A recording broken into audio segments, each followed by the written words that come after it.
fitro. Sungguhnya Allah itu ganjil dan Allah menyukai yang ganjil. Maka dari itu sekali lagi ya. Ya. Assalamualaikum warahmatullahi wabarakatuh. Waalaikumsalam warahmatullahi wabarakatuh. Alhamdulillahirabbil alamin wa bihi nasta'in ala umuri dunya waddin wassalatu wassalamu ala asrofil anbiya'i wal mursalin wa ala alihi wa sahbihi ajmain. Amma ba'du.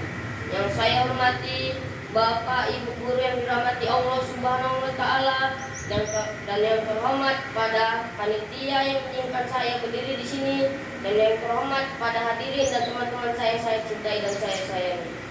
Allah telah menitipkan cintanya ketika kita bangun pagi tadi, ketika kita membasuh muka dengan air wudhu, dan kita dapati bahwa Allah telah memberikan satu kesempatan lagi untuk menghiasi catatan amal baik kita dan memanai kehidupan kita.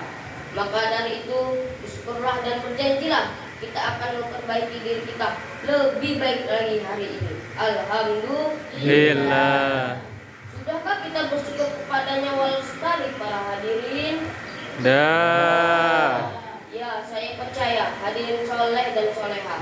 Kenapa saya bicara seperti ini? Ada yang tahu? Enggak. Karena ketika saya naik panggung ini, saya terkesima dengan cahaya yang begitu terpancar. Swing, saya sampai menyelokkan mata. Subhanallah. Hadirin yang dirahmati Allah, sebagaimana kita tahu bahwa Nabi Muhammad lahir pada tanggal 12 Rabiul Awal 571 Masehi pada tahun gajah. Kenapa disebut tahun gajah? Ada yang tahu? Enggak. Karena ketika Nabi Muhammad dilahirkan sama ibunya Aminah, ada rombongan gajah yang menyangkut Mekah dan memindahkan ke negeri mereka. Allah pun menghalangi mereka dengan melemparkan hujan batu yang sangat deras dan sangat menyakitkan. Dari situlah disebut hujan batu. Ada seseorang bertanya, Ustadz, kata ibu saya ketika ibu saya melihat saya, ada rombongan semut yang menyerang kue di atas meja itu. Jadi Ustadz, saya lahir pada tahun semut dong Ustadz. Ya, itu rombongan, tapi itu tidak mengganggu agama Allah. Betul apa betul? Betul.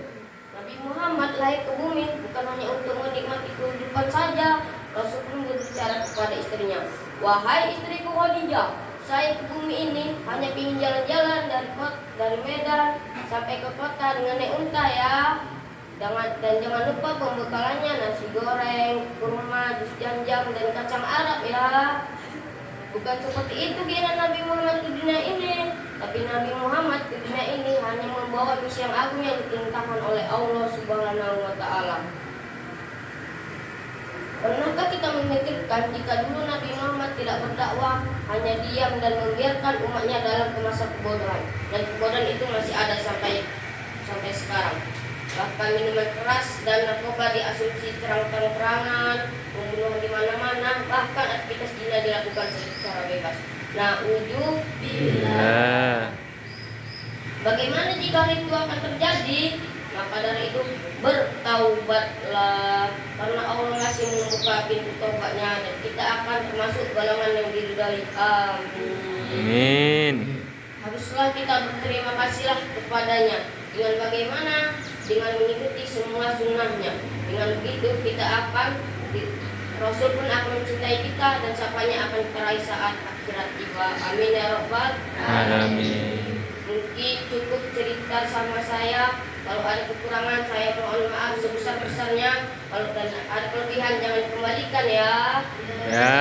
Saya ikhlas. Kalau ada jarum yang patah jangan disimpan ke dalam peti. Kalau ada kata saya yang salah jangan lapor sama Pak Polisi. Wabillahi taufiq wal hidayah. Wassalamualaikum warahmatullahi wabarakatuh. Waalaikumsalam warahmatullahi wabarakatuh.